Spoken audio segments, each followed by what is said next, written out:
Imagine assim, o que é a verdadeira espiritualidade? Como que nós unimos a nossa fé com uma vida? Como você expressaria a sua fé em Jesus se você estivesse numa igreja ou num tempo em que a igreja estivesse passando muitas dificuldades, perseguições, com falsos ensinos? Qual seria o seu estereótipo cristão? E se você estivesse preso por causa da sua fé? Se você estivesse preso injustamente porque você crê em Jesus Cristo? Como estaria o seu coração? Como estaria a sua vida? Quais seriam as suas orações diante de Deus?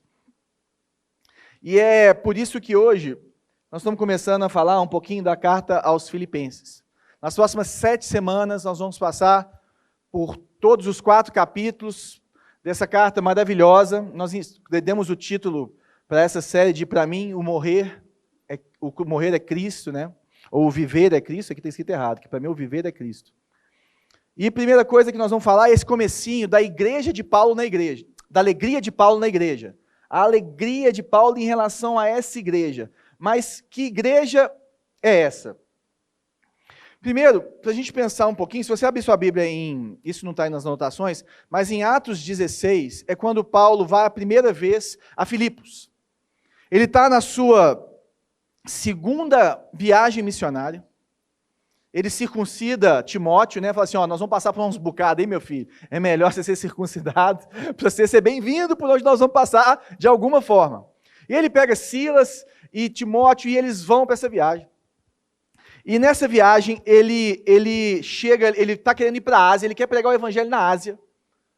E aí Deus vai lá e o Espírito Santo impede ele de ir para a Ásia. E ele fala assim, mas para onde eu irei se só tu tens as palavras de vida eterna? Não é nem aí que está escrito isso não. Mas é mais ou menos isso que ele deve ter pensado. E aí ele vai e tem um sonho.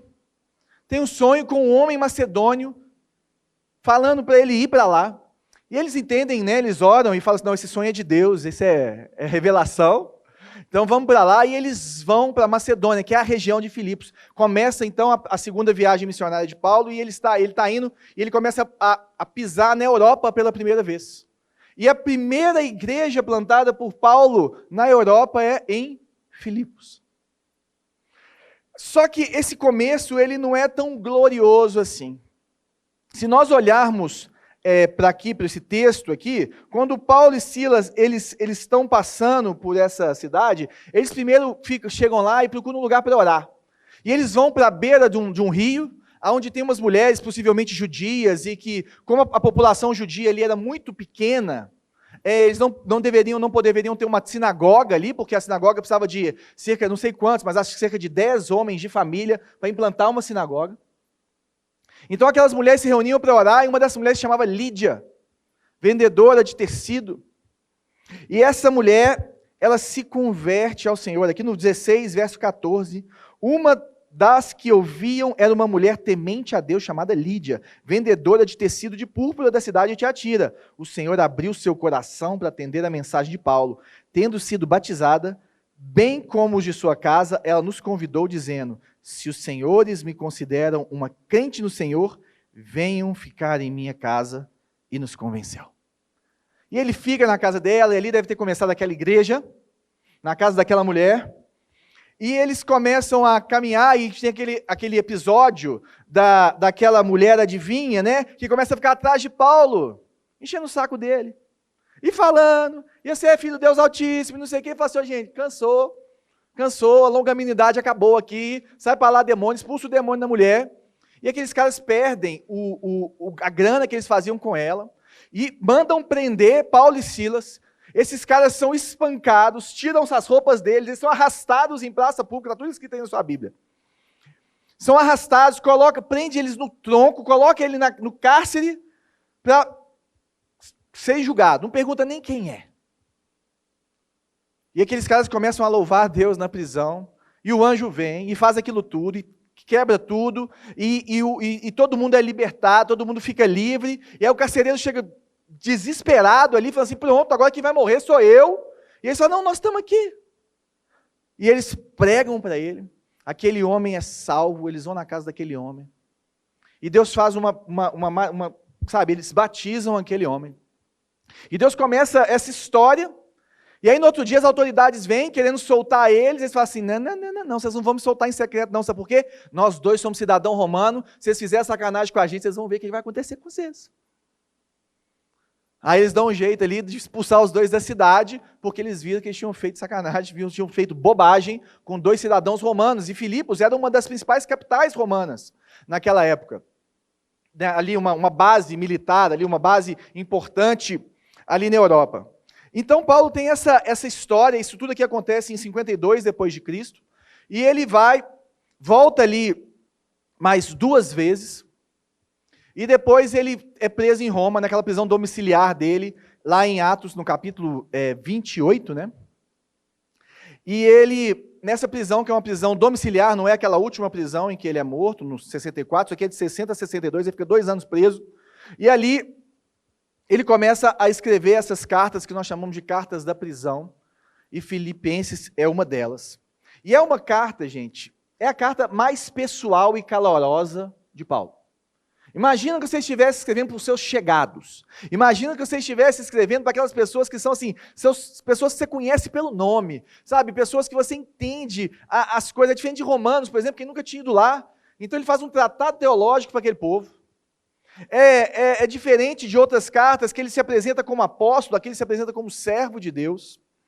Sabe, ele tem uma ligação com esse pessoal, uma ligação muito forte, é uma que nós chamamos de carta da alegria, carta das afeições, porque Paulo demonstra afeições, um coração para aquela igreja. Essa palavra afeições, coração, ela aparece 16 vezes em 4 capítulos. Então ele está escrevendo para alguém que ele gosta muito e que ele se orgulha muito.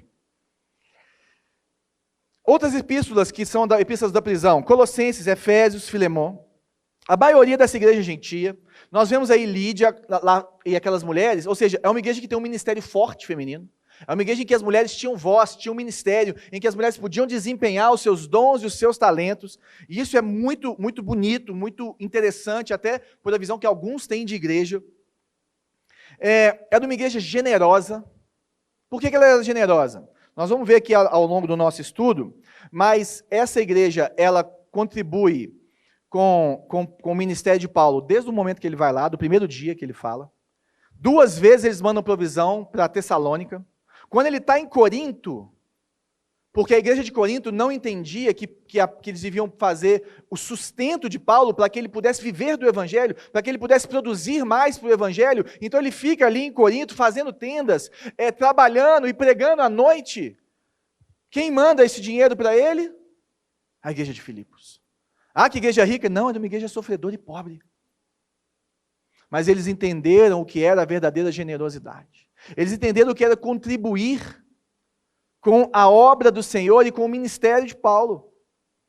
E essa carta, um dos motivos dele escrever essa carta é porque eles mandaram Epafrodito, lá um homem de Deus, um dos homens que ele fala assim, olha, sejam imitadores desse cara. Né? Um dos outros objetivos é falar que Timóteo, que Epafrodito são homens dignos de serem imitados, que vivem a fé cristã de uma forma integral. Epafrodito vai para lá, leva grana, leva sustento, sabe, leva o calor daquela igreja para ele lá em Roma, na prisão, e esse cara quase bate as botas, quase deita na flor, quase morreu. Aí Paulo fala assim, não, que bom que ele não morreu, porque senão minha tristeza ia ser dobrada. E ele escreve essa carta também para falar o seguinte, gente, ele demorou para voltar, mas não é porque ele fracassou, não. É porque ele quase morreu, e vocês têm que receber ele com muita honra. Então ele escreve essa carta justamente para mostrar a essa igreja generosa e essa igreja leal ao ministério dele, a alegria dele em vê-la. Existem alguns problemas, existem 2 mulheres que você vai ver aí no capítulo 4, 2 líderes, né, que estão aí discutindo, e sempre, né, por causa de orgulho. Então existe uma desunião que o orgulho traz no nosso meio. Existe também falsos mestres, né, os cães, que ele fala no capítulo 3, que estão trazendo falsas doutrinas para escravizar as pessoas, que estão querendo transformar a fé cristã em uma coisa que não tem nada a ver com o que o Senhor Jesus fez para ela. Mas ele não traz exortações fortes. Ele traz uma palavra de ânimo. Ele traz alguns ajustes. Nesses 4 capítulos, nós vemos muitos versículos que nós estamos acostumados aí a contar para os outros. Parou? Aí. Porque para mim o viver é Cristo e o morrer é lucro. Pois a vocês foi dado o privilégio, não de apenas crer em Cristo, mas também de sofrer por Ele. Não, peraí, esse aqui eu pus só de zoação mesmo, porque ninguém fica recitando isso aqui não. Mas é uma verdade que nós vamos passar por ela na semana que vem. Pois é Deus quem efetua em vocês tanto querer quanto realizar de acordo com a boa vontade dEle. Irmãos, não penso que eu mesmo já o tenha alcançado, mas uma coisa faço, esquecendo-me das coisas que ficaram para trás e avançando para as que estão adiante, prossigo para o alvo, a fim de ganhar o prêmio do chamado celestial de Deus em Cristo Jesus. Alegrem-se sempre no Senhor, novamente direi, alegrem-se, não andeis ansiosos por coisa alguma, mas em tudo, pela oração e súplicas e com ação de graça, apresentem seus pedidos a Deus, e a paz de Deus, que excede a todo entendimento, guardará os seus corações e as suas mentes em Cristo Jesus. Tudo posso naquele que me fortalece, que como o Gerê sempre fala, talvez seja um dos versículos mais mal interpretados e mais mal usados de toda a Bíblia. Então nós vamos conversar hoje um pouquinho sobre esse comecinho da carta. Existe uma introdução nos 2 primeiros versículos e uma oração de Paulo. E eu creio que Deus pode falar conosco nesse comecinho, nesse início dessa carta, porque as primeiras coisas que nós começamos a ver quando ele envia essa carta é que Paulo está preso, mas a palavra de Deus está solta. Paulo está preso, mas a palavra de Deus está caminhando e voando e transformando vidas, e transformando regiões. E ele pode estar preso ali, mas a palavra de Deus continua fazendo os seus efeitos. Ele é prisioneiro de Cristo, ele não é prisioneiro de César. Ele é livre no Senhor. Paulo está impedido de ter comunhão com os filipenses, mas ele não está impedido de orar por eles. São algumas coisas que nós vamos ver aqui, versículo... Vamos ler essa parte toda. Paulo e Timóteo, servos de Cristo Jesus, a todos os santos em Cristo Jesus, que estão em Filipos com os bispos e diáconos. A vocês, graça e paz da parte de Deus, nosso Pai e do nosso Senhor Jesus Cristo. Agradeço a meu Deus toda vez que me lembro de vocês, em todas as minhas orações, em favor de vocês, sempre oro com alegria, por causa da cooperação que vocês têm dado ao Evangelho, desde o primeiro dia até agora. Estou convencido de que aquele que começou a boa obra em vocês vai completá-la até o dia de Cristo Jesus. É justo que eu assim me sinta a respeito de todos vocês, uma vez que os tenho em meu coração, pois quer nas correntes que me prendem, quer defendendo e confirmando o Evangelho, todos vocês participam comigo da graça de Deus. Deus é a minha testemunha de como tenho saudade de todos vocês com a profunda afeição de Cristo Jesus. Esta é a minha oração, que o amor de vocês aumente cada vez mais em conhecimento e em toda percepção, para discernirem o que é melhor, a fim de serem puros e irrepreensíveis até o dia de Cristo, cheios do fruto da justiça, fruto que vem por meio de Jesus Cristo para a glória e o louvor de Deus. Vamos orar. Senhor, essa é a tua palavra. E nós estamos aqui, Senhor, diante dela, sabendo que ela é revelada a nós pelo teu Espírito. Ela tem efeito em nós através do Teu Espírito Santo, e eu oro, Pai, para que ela afete os nossos corações nessa noite, para que ela fale aos nossos corações, para que ela transforme as nossas afeições, para que tudo aquilo que passamos para chegar até aqui vale a pena, e nós temos certeza que vai valer, porque a Sua palavra é viva e eficaz. Então, Pai, usa-me nessa noite para a honra e glória do Teu nome. Amém. E o Paulo começa aqui, em vez de ele falar assim, Paulo, apóstolo de Cristo Jesus, ele, nesse comecinho aqui, ele fala assim, servo de Cristo Jesus. O que ele quer dizer com esse servo? E servo aqui é uma palavra muito usada no Novo Testamento, que é doulos. Você vai achar em Coríntios, vai achar em outros livros, ele fala que nós somos doulos de Cristo, nós somos servos, em algumas traduções nós somos escravos de Cristo. O que ele está falando com isso? Ele está falando que ele foi comprado por Deus para deixar de ser escravo do pecado. Ele está falando que o preço que foi pago por ele ali naquela cruz traz para ele uma alegria tão grande que ele se faz escravo de Deus, que ele se faz servo do Senhor, para que o Senhor reine nele. Sabe por quê? Porque ele vive agora para agradar a Deus e não aos homens. Outra coisa que nós podemos ver aqui, que aquele que é escravo, que é servo, do pecado, o fruto disso é a morte. E é o fim de toda a humanidade que não conhece a Cristo. Mas aquele que é doulos, que é escravo de Deus, o fruto é santificação e vida eterna. E uma outra coisa importante, que os escravos, eles beneficiam os seus donos. Eles são usados, explorados pelos seus donos. Eles estão ali para poder gerar alguma coisa para os donos e não receber nada em troca. Os escravos de Cristo se beneficiam da pessoa de Cristo. É nós que recebemos. Nós damos, nós sacrificamos, mas não vale nada perto daquilo que Ele nos dá. É muito melhor todos nós sermos servos de Cristo.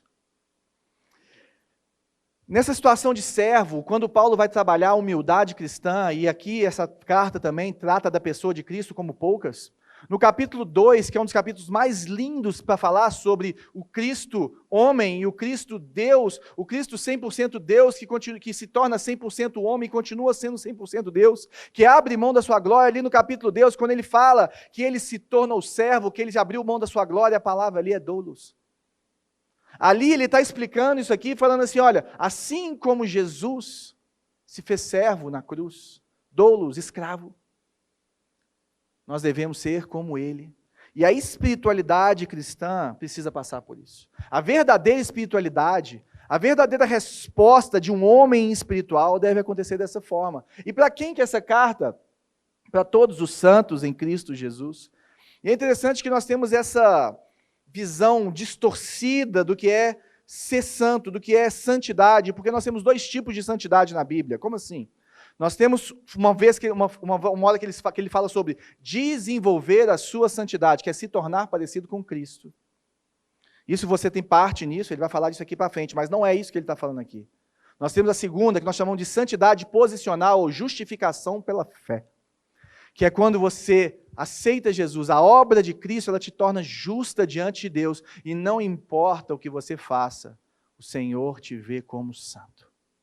Quando Deus te olha pela lente, pelo sacrifício de Cristo, Ele olha para você e fala assim, este é meu filho amado em quem eu tenho prazer.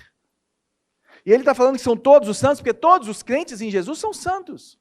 Todos eles foram justificados pela fé através da união mística, dessa união espiritual, dessa união que transcende ao que podemos ver e imaginar, mas que transforma a nossa realidade hoje, que é a nossa união com Cristo, e ela vem pela fé.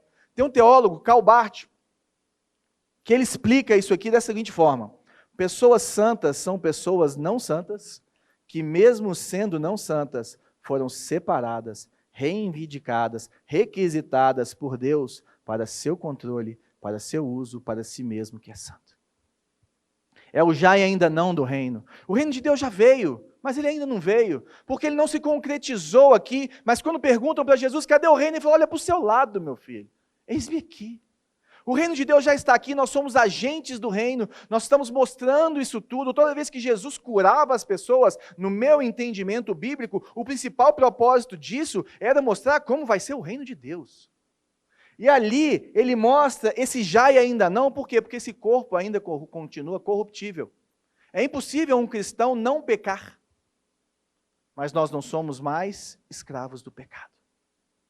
Nós somos pessoas não santas, nós somos pecadores justificados pela fé, que tem a liberdade em Cristo Jesus de continuarmos caminhando, que nós somos reivindicados para o controle, para sermos escravos, para sermos doulos, para sermos usados para Ele, que é santo. Para sermos santificados. E ele fala aqui desses bispos e diáconos. Em nenhuma introdução de carta ele fala isso. E por que ele deve falar isso aqui? Primeiro, para mostrar para a gente que a igreja tem uma organização.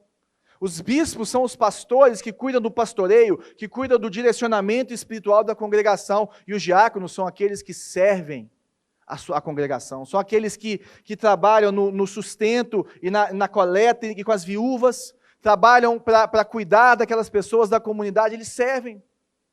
Serviço e cuidado. Serviço e manuseio da palavra, e também, provavelmente, ele deve ter incluído esses caras aqui, porque ele sabe que esses caras foram quem arquitetou toda essa estrutura de uma igreja pobre que sustenta o ministério dele.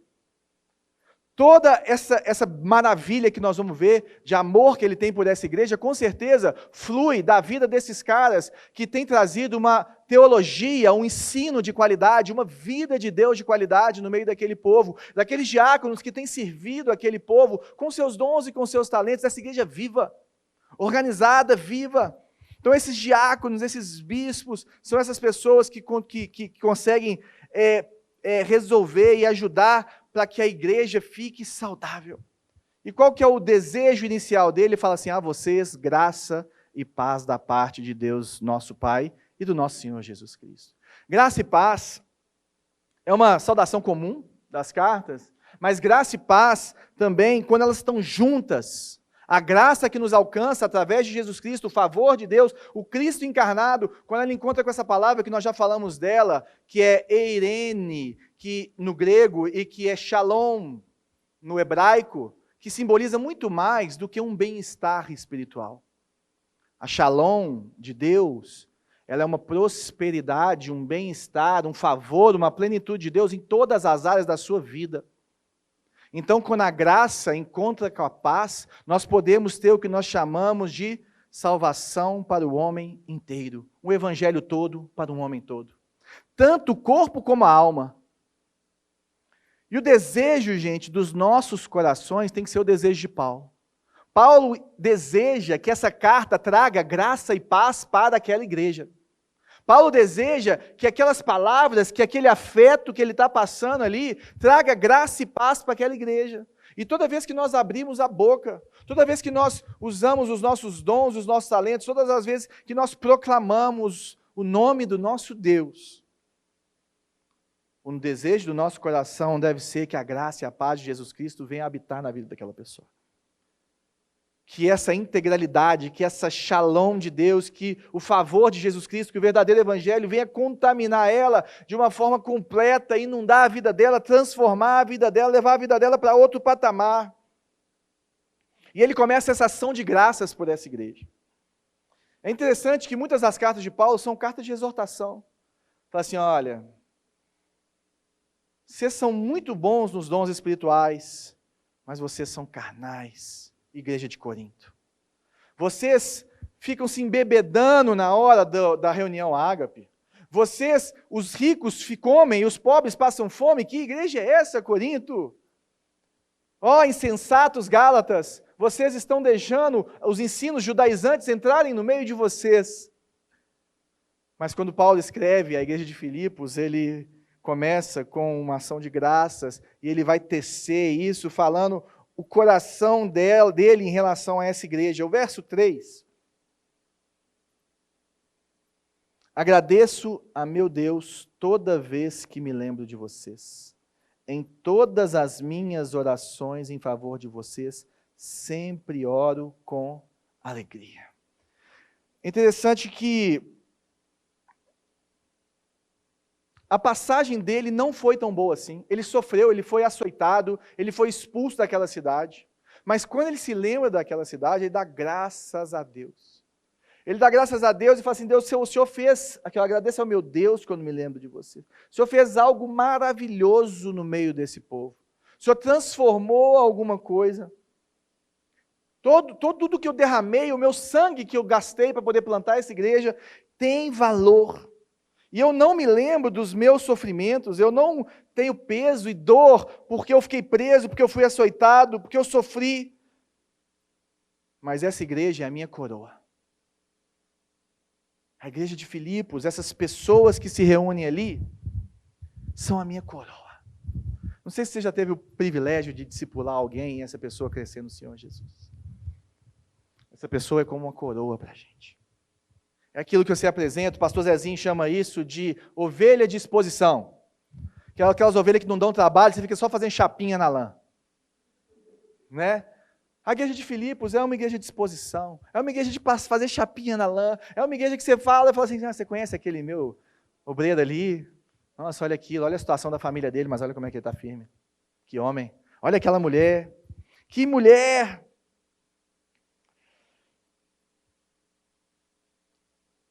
Outra coisa que ele faz por essa igreja, em todas as minhas orações em favor de você, sempre oro com alegria. primeira coisa que nós precisamos de lembrar, gente, é de interceder pelas pessoas. Paulo estava em meio a uns problemas cabulosos, ele estava preso, não sabia se ia sair vivo daquela, ia ser julgado, passando dificuldade. Ele tinha todos os motivos para nem lembrar desse povo. Esse povo tinha que lembrar dele. Ele que estava mal, mas ninguém lembra de mim. Eu estou aqui açoitado. Estou aqui preso nessa casa.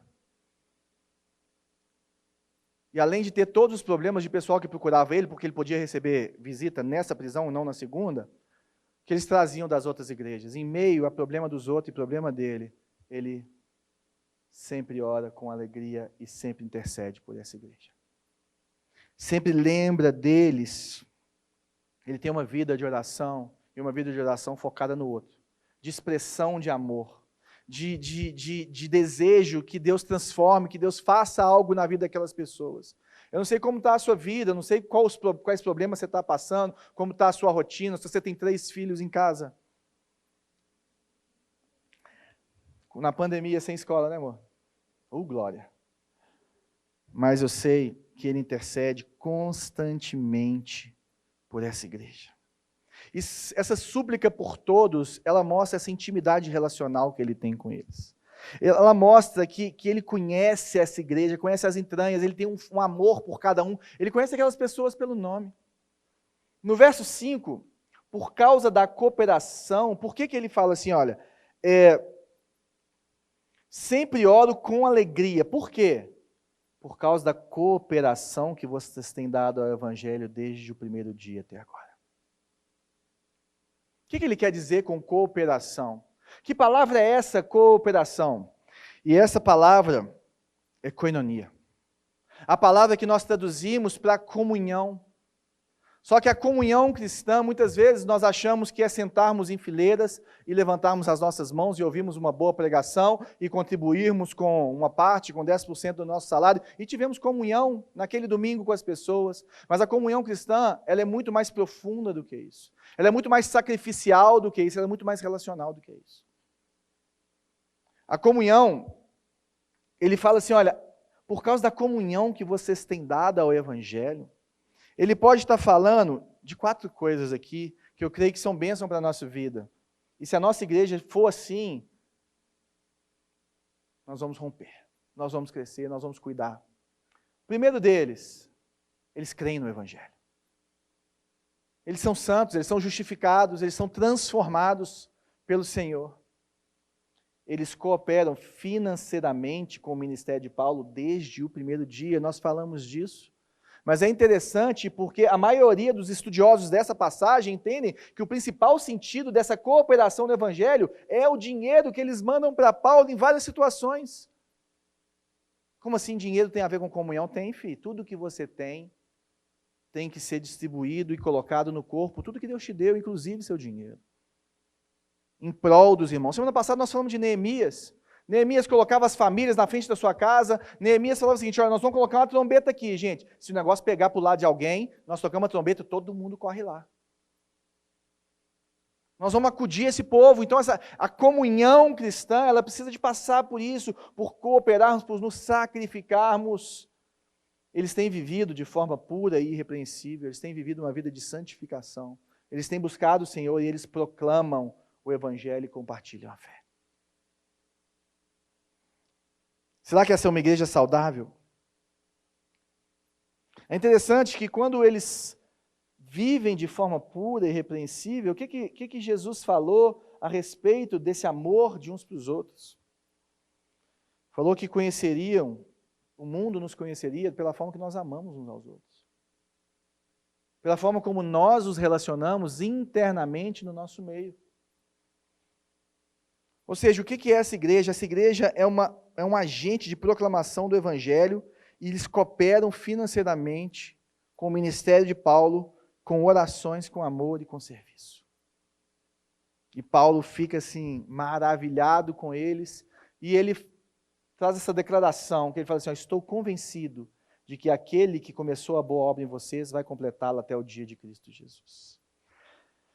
A primeira coisa que nós precisamos de ver aqui é quem que vai completar essa boa obra. É você ser bonzinho? É você ter muito dinheiro? É você ser o melhor pai do mundo? Não, isso aí é o seu papel. O Guilherme de Carvalho fala assim, você não nasceu para ser feliz, você nasceu para ser bom. Quando ele fala que ele está falando assim, olha, Jesus Cristo começou a obra na igreja. Jesus que levou Paulo para lá. Jesus que atuou com o poder dele, através do Espírito Santo, na vida daquelas pessoas. Jesus que transformou aquelas pessoas. Jesus que levantou aquela igreja, que levantou obreiros naquela igreja. Jesus Cristo está agindo por meio daquelas pessoas. E ele que começou aquela boa obra, ele vai completar até o dia que ele voltar. Até o dia do Senhor, como se dizia ali no Antigo Testamento, até o dia que tudo vai ser revelado. Todos os pensamentos bons, ruins, todas as obras, se elas foram fruto do Espírito ou fruto da carne de cada um, tudo isso vai ser revelado no dia de Cristo Jesus. Mais uma coisa, ele falou que ele tem certeza. Ele tem certeza que essa obra que o Senhor começou em vocês, ele vai completar. Alguns tradutores colocam em nós. E é interessante como ele muda essa perspectiva da justificação pela fé para uma vida de santificação, porque aqui ele não está falando mais do que o Evangelho faz, mas dos efeitos do Evangelho na nossa vida. Ele não está falando da cruz, mas dos efeitos da cruz. Ele está falando que existe uma fidelidade de Deus, uma graça de Deus, um favor de Deus, uma vontade de Deus para completar essa obra. Só que ele precisa que você queira. Ele precisa que você se entregue, ele precisa que você se santifique, que você se esforce, que você ore. O seu processo de santificação, Paulo fala assim, eu esmurro a minha carne. Eu corro a minha corrida como um maratonista, gente. E essa obra que ele vai fazer até o dia de Cristo Jesus, sabe o que está falando, gente? Que até o final da sua vida vai ter coisa para acontecer. Isso aqui, gente, não é um milagre que acontece de um dia para o outro, não. Isso aqui é igual terapia, filho. Cada semana um brigadinho. Não tem jeito, não. Não é uma promessa de um final de semana de coach que vai mudar a sua realidade, não. É um processo. É um processo de Deus na minha, na sua vida, de nos fazer parecidos com Ele. Ou seja, essa vida entregue a Deus, o ouvirmos o chamado de Deus, dentro desse pano de fundo dessa carta, de um apóstolo preso, de uma igreja perseguida, de uma igreja marginalizada, sofredora, elas têm uma outra força, uma outra pegada quando nós entendemos esse pano de fundo em relação àquilo que Deus vai fazer, porque nós podemos trazer isso para a nossa realidade. Não sei se você tem sofrido pelo Evangelho. Não sei se você já sofreu pela sua fé.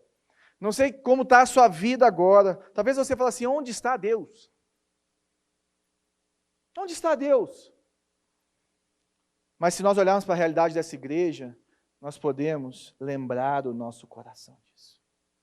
Nós temos que orar a palavra. Nós falamos que Neemias orou a palavra antes de conversar com o rei Artaxerxes. Ele falou assim, Deus, lá em Deuteronômio no capítulo 30, nos versos 1 a 5, ele não falou desse jeito, não está escrito desse jeito, mas é o mesmo texto. Está falando o seguinte, se a gente se fizesse as coisas erradas, nós seríamos espalhados, mas se os nossos corações se convertessem e nós nos arrependemos, o Senhor nos traria de volta para Jerusalém. E eu me arrependo pelo pecado do meu povo, e eis-me aqui, eu quero restaurar essa nação. E ainda fala assim, eu era o copeiro do rei. Tem dia, gente, que nós precisamos só de orar isso. Só de nos lembrar, só de lembrar os nossos corações disso. Sabe, eu tenho a depressão do pastor, não sei se já ouviu falar. Todo domingo à noite eu acho que eu sou o pior pastor do mundo, que isso aqui não vai dar certo, que a pregação foi terrível. Todo domingo à noite eu fico deprimido. Eu deito na minha cama e falo assim, gente, miserável homem que eu sou. Jesus, você não tinha ninguém melhor para escolher para essa igreja Luzeiro, não? Pelo amor de Deus, o que eu fiz? Olha o que eu falei ali. Jesus Christ. Quase todo domingo à noite eu fico deprimido. E digo, eu acordo de noite e falo assim, gente, segunda-feira, acho que eu vou entregar esse trem todo aqui. Aí eu lembro que Deus chamou e tal, né? Eu converso com a Bela, igual quando a gente estava indo para a África. Primeira vez que eu ia te levar o pessoal para a África, os meninos de 11 anos, a Rafinha tinha 11 anos, a Luizinha tinha 12, 13 anos, levando uma turma jovem, primeira vez indo para Guiné-Bissau, gente, tinha luz, o pessoal podia morrer lá de febre amarela, como é que é o nome daquele trem lá? É febre amarela, malária. e tal, e se você toma o trem da malária, é pior que você ter a malária, então deixa o povo pegar a malária. E um dia eu acordei de noite, parecia que o diabo estava segurando meu pescoço assim, ó, e eu fiquei, nossa, eu estou oprimido, eu vou morrer e tal, esse povo vai morrer lá e tal. E eu virei para Bela, cutuquei ela, acordei ela, falei, Bela, isso não vai dar certo, Bela, levar esse povo para a África, esses meninos vão morrer lá, nós vamos entregar esses meninos no caixão para os pais dele. Ela olhou para o lado e falou assim, ô amor, vai orar? Dormiu. Eu falei, agora você dorme e eu fico aqui, eu e Jesus. Aí o que o papai faz, sabe? A Bíblia começa a ler até dormir, gente. É assim que eu vivo as minhas noites de ateísmo, de falta de fé. Não sei como é que você faz na sua. Mas, todo domingo à noite, talvez, eu precise lembrar de Filipenses 1,6. Aquele que me chamou, aquele que me vocacionou, aquele que começou a boa obra na minha vida, ele vai completá-la até o dia de Cristo Jesus. Aquele que começou a boa obra na sua vida, ele vai completá-la. E mais uma coisa que eu acho importantíssimo nesse versículo, quando você for tomar decisão na sua vida, qualquer tipo de decisão, lembre-se de confiar naquele que começou a boa obra na sua vida. Aquele que sustenta, as mãos que sustentam o universo, sustentam o meu coração, porque senão, se nós não confiarmos que Ele vai completar até o dia de Cristo Jesus, nós vamos nos entregarmos aos nossos caminhos, nós vamos nos entregarmos às nossas tristezas, nós vamos nos entregarmos aos nossos falsos deuses.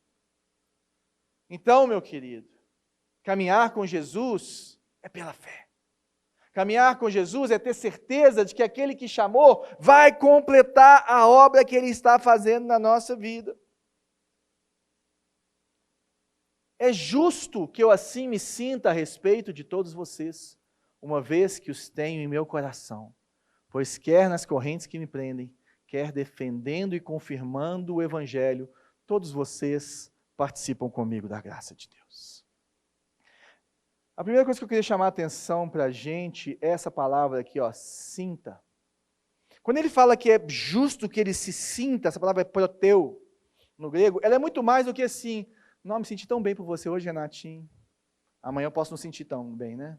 Não, me senti tão bem hoje ver meu amigo aqui, o Janjão e a Cris. Nossa, me senti... Mas o sentir aqui não é só esse feeling, não é só esse, sabe, esse calafrio que eu posso ter sentido no louvor. Não, ele é mais integral que isso. É uma palavra-chave nessa epístola, porque ele fala dessa fé inteira. É uma palavra que fala que esse sentir é uma combinação das minhas atividades intelectuais, da minha afetividade e daquilo que eu faço. Tanto a mente como o coração que são conduzidos a uma ação. Então eu me sinto, quando Paulo fala assim, é justo que eu me sinta assim a respeito de vocês, o sentir dele aqui não é só ficar feliz em casa, não. É fazer algo por causa desse povo. É querer transformar, é querer mandar uma carta para eles. Então como que você se sente a respeito dos outros? Uma vez que você tem essas pessoas no seu coração. E ele fala também dessa graça. Todos vocês participam comigo da graça de Deus. O que todas essas pessoas fazem? A graça aqui tem significado do poder de Deus sendo revelado. Todos vocês participam do poder de Deus transformador na vida das pessoas, na vida dessa comunidade, que está disponível para mim e para você, mesmo que nós tenhamos necessidade e sejamos fracos. Todos vocês são cooperadores dessa obra. Eu não sou o Paulo todo-poderoso que fui aí, implantei essa igreja e agora porque eu fiz, vai tudo acontecer. Não. A graça de Deus está disponível para mim e para vocês da mesma forma. E todos são cooperadores e todos vocês participam disso. E aí ele fala assim, olha, pois quer nas correntes que me prendem, quer defendendo e confirmando o Evangelho. Ele está falando, gente, que independente da circunstância que está passando na minha e na sua vida, mesmo preso, ele está livre. Mais para frente ele vai falar o que acontece e que está acontecendo ali, que as pessoas estão se convertendo. Porque a prisão, aquele momento, sabe quando você se sente acuado por uma coisa que está acontecendo na sua vida? Sabe quando você fala assim, fechou? Sabe como Paulo enxergava isso? Um momento de exercer a vocação dele. Ele olhava para isso e falava assim, olha, agora eu tenho a oportunidade de defender e de confirmar o Evangelho. E defesa, está aqui, a palavra é apologia, de apologética, de defesa da fé. E a apologia que ele deveria fazer, essa oportunidade de desarmar o preconceito e de vencer as objeções em relação à fé cristã, ele tinha isso diante do tribunal e diante de todos os guardas e todos que passavam na frente dele. Aqui no verso 10 e 11, para a gente terminar, para discernirem o que é melhor. O amor ágape, crescendo com conhecimento e percepção, ele faz com que nós possamos discernir o que é melhor. Agora, essa palavra discernir aqui, ela é uma palavra usada que eles usavam para poder falar para discernir se uma moeda era verdadeira ou falsa. Se o dinheiro que ele estava recebendo era verdadeiro ou falso. Era um discernimento do que era de verdade, do que era bom, do que era verdadeiro e do que era falso. Esse discernimento aqui, ó, é o discernimento que todo cristão precisa crescer nele. Esse teste, discernir o que realmente importa e fazer o que importa, importar mais. Gente, oportunidade para a gente fazer as coisas, tem milhões. Jesus falou para os caras, quando aquela mulher derramou o vaso de alabastro sobre os pés dele, né? O pessoal falou assim, mas isso aí dava para pagar a comida para um ano, não sei o quê, esse é salário de um ano de um cara. Ele falou assim, gente, os pobres vocês vão ter para o resto da vida. Essa mulher está derramando em cima de mim. O que nós precisamos de ter esse discernimento é do que importa. O que importa? O que é real? Onde você deve investir sua vida, as suas 24 horas? Qual que é o seu chamado? Onde você vai sacrificar a sua vida, além da sua vida em família, além do seu descanso, além dos seus amigos? Quais são as suas escolhas? Porque os dias têm só 24 horas, gente. Só que qual que é o seu chamado? E você precisa de discernimento. Não só discernimento do que é certo e errado, do que é falso e do que é verdadeiro, mas daquilo que Deus espera de você. Isso aí é você, ó, joelhinho no chão, palavra de Deus aberta. Eu não estou aqui para te falar o que você tem que fazer. Estou aqui para orar com você. Estou aqui para conversar, te fazer boas perguntas. Mas a escolha é sua, diante de Deus, em relação ao que Ele tem te chamado para fazer.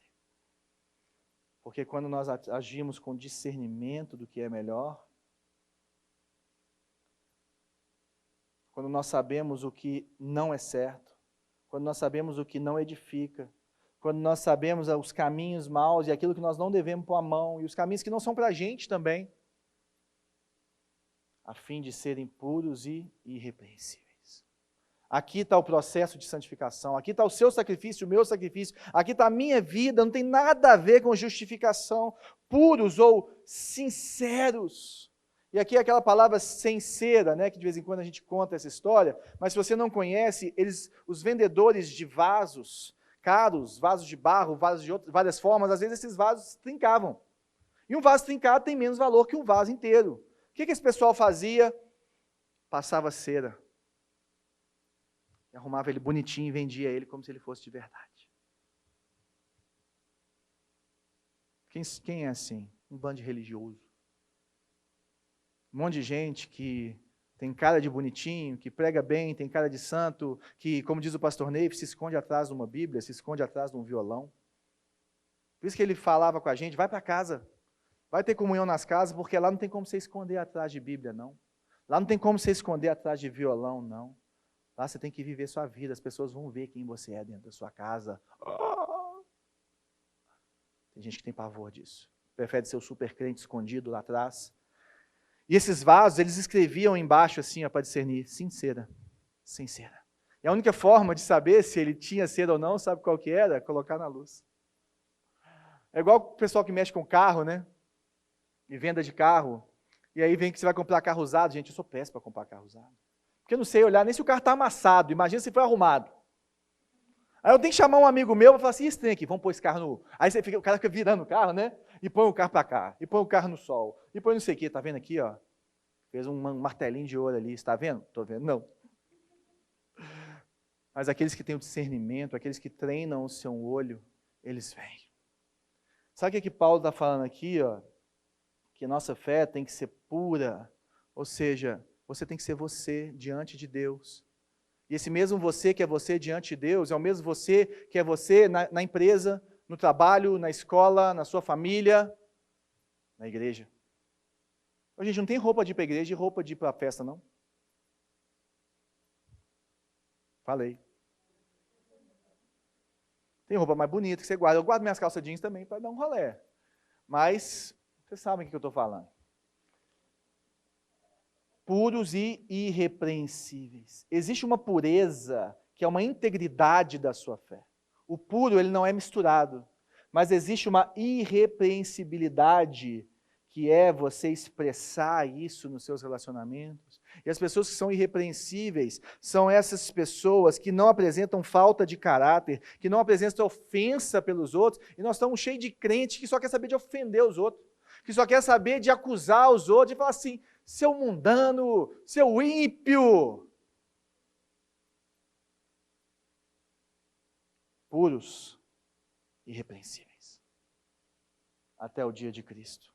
Todos os dias nós temos que buscar ser puros e irrepreensíveis. Todos os dias nós temos que buscar ser irrepreensíveis. Agora, se você ser puro e irrepreensível, gente, não é você ser perfeito, mas é, se você descobrir que está pecando, confesse o seu pecado. Declara guerra contra o pecado pelo Espírito Santo. O que eu estou falando aqui de declarar guerra contra o pecado pelo Espírito Santo? É saber o seguinte, gente, você não consegue vencer o seu pecado, joelhinho no chão, confissão de pecados, alguém caminhando todo dia, toda semana com você, e aí, como é que foi essa semana?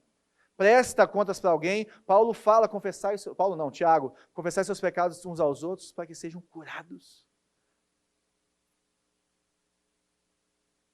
Se você descobrir que está pecando, confessa e declara guerra. Não esconde, não. Nós nos esforçamos para sermos santos e agradarmos ao Senhor em tudo.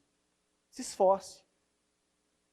Mas, acima de tudo, para que isso aconteça, e mesmo quando você acertar, e principalmente quando você errar, confie que Jesus é o nosso santo perfeito.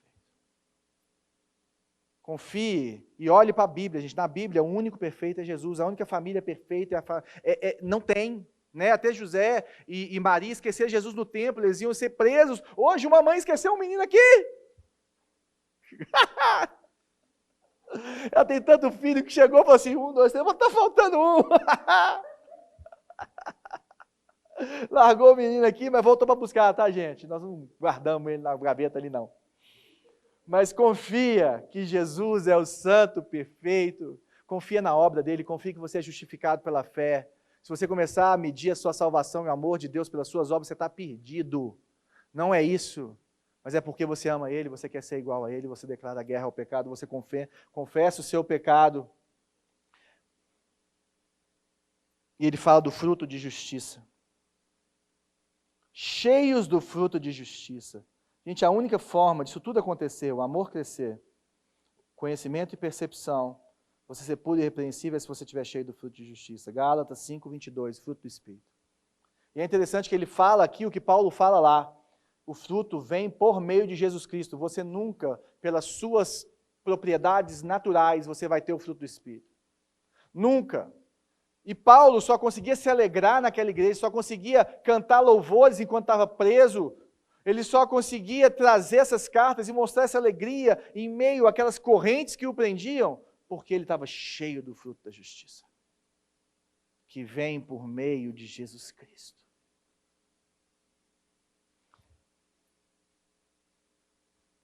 Quando a vida de Cristo cresce em você, quando o fruto do Espírito cresce em você, você se torna frutífero. Não tem jeito, mas é de dentro para fora, nunca de fora para dentro. É de dentro para fora, nunca de fora para dentro. A vida de Cristo precisa inundar a sua vida. Para quê? Para a glória e louvor de Deus. E o que é isso? Glória é a beleza de Deus. Glória é a excelência de Deus. Glória é a grandiosidade de Deus, que quando ela é revelada, quando nós vemos como Deus é grande, como Deus é poderoso, como Ele sustenta todas as coisas por meio do seu poder, como Ele é excelente, a única forma do homem responder a essa glória é com louvor. E Deus chamou eu e você como igreja para mostrar a glória dele. Esse é o meu chamado, esse é o seu chamado. de mostrarmos a glória de Deus, e as pessoas e nós mesmos, nós vamos nos exultar, nós vamos nos alegrar e nós vamos aclamar a Deus por isso. Qual é o resultado disso tudo em nós? Amor, alegria, paz, paciência, amabilidade, bondade, fidelidade, mansidão e domínio próprio. Se você olhar para essa carta, as afeições de Paulo, elas são um fruto do Espírito expresso para fora. Então ele ora, fala assim, Deus, tudo começou em você e tudo aponta para você. Essa carta é uma carta de um pastor alegre pela sua igreja. Essa carta é a carta de um pastor que se alegra pelo fruto que ele vê na vida daqueles que ele pregou o evangelho, que ele caminhou junto. E eu lendo, estudando isso aqui esses dias, eu só conseguia lembrar de como eu sou grato por muitos jovens que passaram na minha vida. Como eu sou grato de olhar esses que passaram, e se eu fosse escrever uma carta para eles, eu escreveria essa carta. Quando eu lembro de vocês, quando eu oro por vocês, eu me alegro, porque eu vejo o fruto de justiça, porque eu vejo o amor ágape, porque eu vejo vocês como cooperadores do Evangelho, porque eu me alegro na obra de Cristo em vocês. Vocês são minha coroa. Vocês são minha coroa, igreja. E a minha oração é que esse novo trabalho possa trazer muitas novas coroas, não só para mim, mas para todos vocês. Vocês podem ser a minha coroa e dos outros pastores que vão chegar.